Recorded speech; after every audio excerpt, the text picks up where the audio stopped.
Hello दोस्तों, आपका स्वागत है हमारे YouTube चैनल में।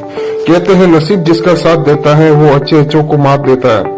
वैसे तो आजकल के दौर में नसीब किस्मत की बातों पर कोई विश्वास नहीं करता, लेकिन 7.5 अरब की आबादी वाली इस दुनिया में कई ऐसे उदाहरण भी मौजूद हैं जिनके बारे में जानकर आपको भी एक बार किस्मत पर यकीन हो जाएगा। आज हम आपको एक ऐसे शख्स की कहानी बताने जा रहे हैं जिसे दुनिया का सबसे बदकिस्मत भाग्यशाली इंसान कहा जाता है। अब आप सोच रहे होंगे कि कोई व्यक्ति एक साथ बदकिस्मत और भाग्यशाली दोनों कैसे हो सकता है, तो आइए हम आपको बताते हैं इस शख्स की कहानी। इससे पहले अगर आप हमारे YouTube चैनल पर नहीं हो तो प्लीज चैनल को सब्सक्राइब करें और बेल आइकन घंटा प्रेस करना ना भूलें ताकि हमारी हर आने वाली नई नोटिफिकेशन सबसे पहले आपको मिल सके। तो चलिए शुरू करते हैं। इस शख्स का नाम है फ्रेंड सेल्क। ये एक क्रोएशियाई नागरिक है और संगीत के शिक्षक है। 14 जून 1929 में जन्मे सेल्क अपने जीवन के दौरान कई बार भयानक स्थितियों में गिरे, लेकिन वे हमेशा उनसे बच निकलने में कामयाब रहे। उनकी परेशानी का सिलसिला 1962 में प्रारंभ हुआ। यह जनवरी का महीना था। फ्रेंड सर्दियों से डब्रोवनी की तरफ जा रहे थे जब सर्दी के मौसम में अचानक वह ट्रेन जिसमें वह यात्रा कर रहे थे लाइन में खराबी आने के कारण पटरी से उतरकर बर्फीली नदी में गिर गई, जिससे 17 यात्रियों की मौत हो गई। लेकिन सौभाग्य से फ्रेंड को किसी ने बाहर निकाल लिया था। हालांकि उनकी एक बांह टूट गई थी और उन्हें हाइपोथर्मिया का सामना करना पड़ा था। हालांकि उनके साथ हुई दुर्घटनाओं का सिलसिला यही खत्म नहीं होता। अगले साल 1963 में फ्रेंड को पता चला कि उनकी मां बीमार है, जिनसे मिलने के लिए उन्होंने जग्रेब से रिजेकक के लिए फ्लाइट पकड़ी। ये उनकी पहली हवाई यात्रा थी। हालांकि फ्लाइट पूरी तरह से बुक हो चुकी थी।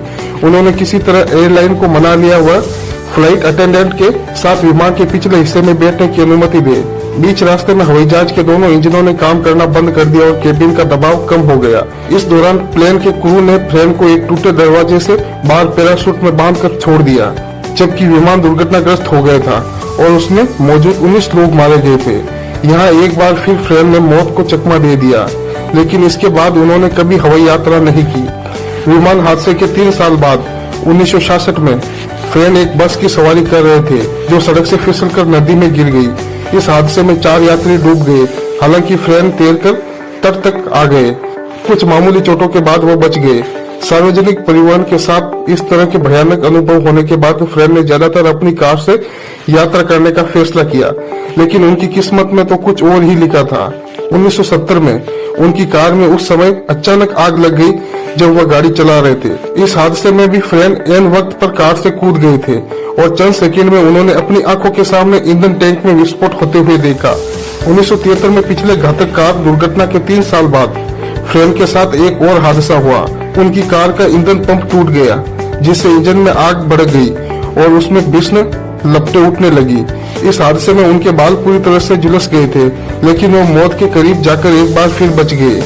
एक अन्य घटना में 1995 में जेरेब में चलते वक्त फ्रेंड को एक बस ने टक्कर मार दी, मगर इस दुर्घटना में भी फ्रेंड की किस्मत अच्छी रही और कुछ मामूली चोटों के साथ वह बच गए। इसके बाद 1996 में क्रोएशियाई पहाड़ों में ड्राइविंग करते वक्त संयुक्त राष्ट्र के ट्रक के साथ सीधी टक्कर से बचने के लिए उनकी कार रेलिंग में दुर्घटनाग्रस्त हो गई और पहाड़ से 300 फीट नीचे खाई में जा गिरी। लेकिन इस हादसे में फ्रेंड किसी फिल्म हीरो की तरह वह कार से कूदकर एक पेड़ पर कूद गया और उसे पकड़कर लटक गए। यहाँ फिर एक बार फ्रेंड ने मौत को मात दी। ये उनके जीवन की अंतिम घातक दुर्घटना थी और उसके बाद से वे ऐसी किसी घटना का शिकार नहीं हुए। 7 बार मौत को चकमा देने के बाद फ्रेंड ने 2003 में 73 साल की उम्र में एक लॉटरी जीती। इस लॉटरी की रकम $11,10,000 थी।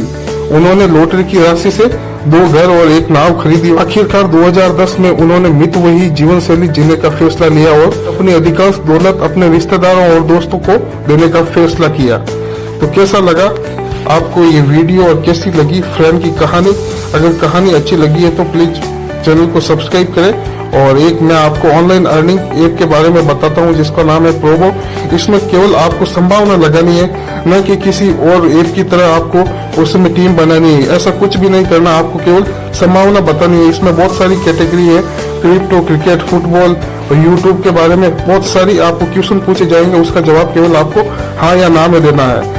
और इसका लिंक मैं डिस्क्रिप्शन में दे दूंगा, वहां से जाके आप इंस्टॉल कर सकते हैं, क्योंकि ये प्ले स्टोर में उपलब्ध नहीं है। और आप मेरा रेफरल कोड यूज करें ताकि आपको ज्वाइनिंग बोनस के रूप में कुछ राशि प्राप्त होगी। तो चलिए मिलते हैं किसी और वीडियो के साथ, तब तक के लिए धन्यवाद।